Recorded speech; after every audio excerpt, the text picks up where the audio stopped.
Welcome back to the Deep Dive. Today we are jumping straight into a project that's just making enormous waves. It's called Monad Ticker, is MON. It really is. And it's trying to solve one of the biggest, thorniest problems in crypto. Which is speed, right? Mm-hmm. How do you make something as big and secure as Ethereum actually move fast without, throwing everything out and starting over? Exactly. And we've gone through all the reports on this one, the tech breakdowns, the funding, the tokenomics, everything. And the launch date is set, which adds to the pressure, November 24, 2025. And the background of the founders is key here, isn't it? Oh, absolutely. These aren't your typical crypto founders. They're ex-high-frequency traders from places like Jump Trading. So people whose entire careers were about shaving milliseconds off transaction times. Precisely. They took that Wall Street obsession with speed and pointed it right at the blockchain. And get this, the market is betting big. It already has a pre-main evaluation of $3 billion. $3 billion. Wow. Okay, so our mission today is to break all this down. We're going to get past the jargon and really show you how they plan to hit 10,000 transactions a second. All right, so let's start at the beginning. What's the actual problem Monad is trying to solve for, an everyday person trying to use a decentralized app? Well, it all comes down to why crypto can feel so slow and expensive. You've probably felt it yourself. Oh, yeah. Paying $50 in gas fees for a simple swap or just waiting and waiting for a transaction to go through, it's frustrating. And that frustration is a direct symptom of what's called sequential execution. It's the core bottleneck baked into Ethereum's original design. Sequential execution. Can you give us an analogy for that? What does that actually look like? Think of Ethereum as a huge supermarket with thousands of shoppers, but it only has one single checkout lane open. Okay, I can see the problem already. Every single person, whether they're buying one item or a whole cart full, has to go through that one lane one after the other. That's sequential. So when things get busy, like during a big NFT mint or something, the line just explodes. The number of people they can serve per minute, the TPS is capped, and if you want to jump the line, you have to pay more. That's your gas fee skyrocketing.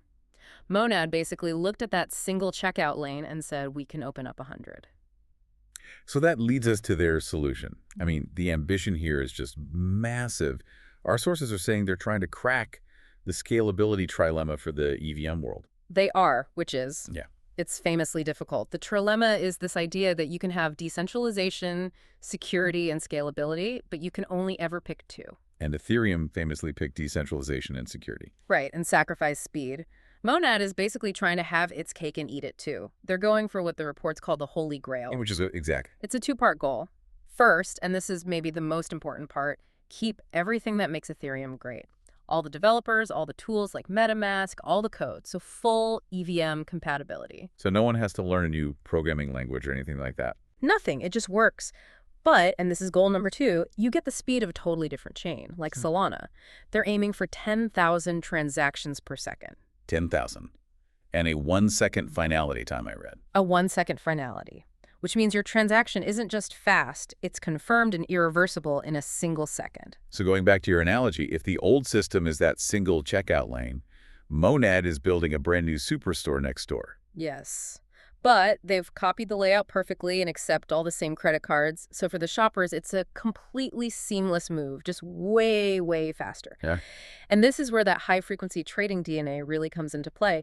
In HFT, everything is about latency cutting down the delay between action and result. That 1-second goal. Exactly. The standard EVM just couldn't do it, so they didn't try to patch it. They tore it down and rebuilt the entire execution engine from scratch. So how do you do that? How do you take a system that's designed to be sequential and make it parallel? Their big idea is something called optimistic parallel execution. Optimistic, what does that mean? It means they start with an assumption. The traditional system assumes any two transactions might conflict, so it makes them wait in line just in case. Monad assumes they won't. They assume innocence until proven guilty. Perfect way to put it. So Monad just tells its computer cores, execute everything in this block all at once. Go. So it just runs them all simultaneously? All at the same time. Then, after they've all run, it does a quick check to see if there were any conflicts, like two transactions trying to spend the same money from the same wallet. And what happens if it finds one? In the rare case it does, it just flags those specific conflicting transactions and reruns them sequentially in the correct order. But since most transactions don't conflict, 99% of the work is already done in an instant. That's clever. Yeah. But I have to ask, what about a high conflict event, like a really popular NFT mint where everyone's trying to hit the same contract at the same time? Wouldn't that slow things down? That's the million-dollar question, and it's definitely a stress test for the system. But their bet is that for the vast majority of blockchain activity swaps, transfers, DeFi conflicts are actually quite rare. The net gain from parallelizing everything else is enormous. Okay, fair enough. And there was a second big innovation too, right? Something about being asynchronous. Yes, asynchronous execution Hmm. or decoupling. So in a normal blockchain, the nodes first have to agree on the order of transactions. That's consensus. Only then can they start executing the code. One step has to finish before the next begins. It sounds inefficient when you say it like that. It is. Monad separates them completely. So while the network is busy voting on the order for next block 101. The machine is already processing the transactions from block 100. Exactly. They run at the same time. There's no waiting. It's a huge source of their speed. And to make all this work, they had to build their own database and everything too. They had to. A standard database would just collapse. So they built MonadDB, which is optimized for all these parallel requests. And the really smart part is that it's designed to run on cheaper SSD storage instead of tons of expensive RAM. Which actually lowers the cost to run a node. Right. It's a great move for decentralization. Right. They're making it possible for more people to participate in securing the network, even with all that performance. Okay, so that's the tech. Let's translate that. What does all this mean for me as a user or as a developer? For a user, it's simple. It feels like using a Web 2 app. Transactions are basically instant. That 1 second finality is the goal. No more watching a pending spinner. Cost. It's ultra low. Because the system can handle so much volume, that checkout line never gets crazy long, so you don't have to pay a premium to get through, even when the market is going wild. That's the dream. And for developers, what's the hook for them? The hook is zero migration barrier. That's the key phrase. If your app runs on Ethereum, you can copy and paste your code over to Monad and it will just work instantly. You don't have to change a thing? Not a single line of code. You keep your tools, you keep your knowledge, but you get a 100x performance boost overnight. And that combination is clearly attracting some very big money, some very serious institutions. It absolutely is. The sources point to the launch of AUSD, which is a regulated stablecoin from Agora. But look who's behind it. It's Van Eck and Skate Street. I mean, these are titans of traditional finance. When they decide to build a major real-world asset project on your chain before it's even launched, that sends a powerful signal.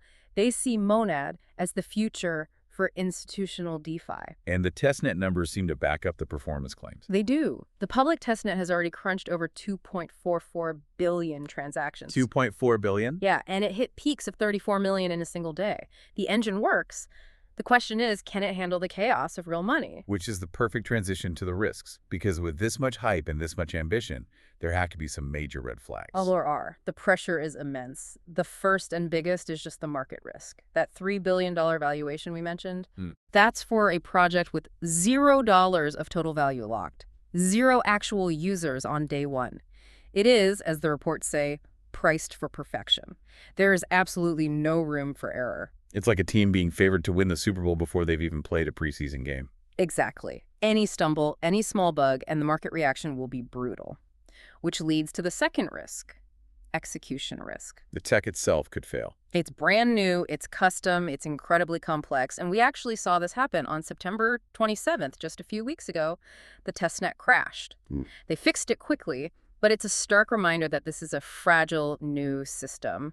A crash like that after the mainnet launch would be catastrophic. And of course, they're not launching in a vacuum. The competition is fierce. They're fighting a war on two fronts. They're up against mature, fast chains like Solana on one side, and on the other, they have to convince all the apps and liquidity on Ethereum L2s like Arbitrum and Optimism to make the jump. Let's touch on the tokenomics, because there's a really interesting structure there designed to manage that first year. Yes, it's very clever. Only about 10.8% of the total MON tokens will actually be circulating at launch. So a tiny fraction. A very small float. And here's why. The insiders, so the team and the big investors who hold almost half the tokens, are locked for a full year. They can't sell or even stake their tokens until November 2026. What's the strategy behind that? It creates a massive incentive for the public to stake their tokens right away. The inflation rewards, about 2 billion MON in the first year, get distributed only to that tiny 10.8% float. This creates a really high yield, encouraging people to lock up their tokens, which supports the price during that incredibly critical first year. So to wrap this all up, Monad is trying to do something that many thought was impossible. It's easily the most ambitious L1 of 2025. They are fundamentally rewriting the EVM's rulebook using lessons from high-frequency trading to give you elite performance without sacrificing the massive Ethereum ecosystem. The promise is huge. You have this world-class team, a ton of capital, and tech that, on paper, looks incredible. If it all works on November 24th, if the code can actually handle the real world, you could see a great migration of projects and money. You really could. But it also leaves us with the final provocative question. Which is? If a high-performance EVM like Monad succeeds, and you can get 10,000 TPS on a decentralized Layer 1, what's the long-term point of all the Layer 2s? That is a fascinating thought. Monad isn't just competing with Solana, it's challenging the entire architecture of how we think about scaling Ethereum today. It really is. If you found this interesting, please like and subscribe to the channel. We do all the complex research so you don't have to. Thanks for tuning in to this deep dive. We'll catch you on the next one.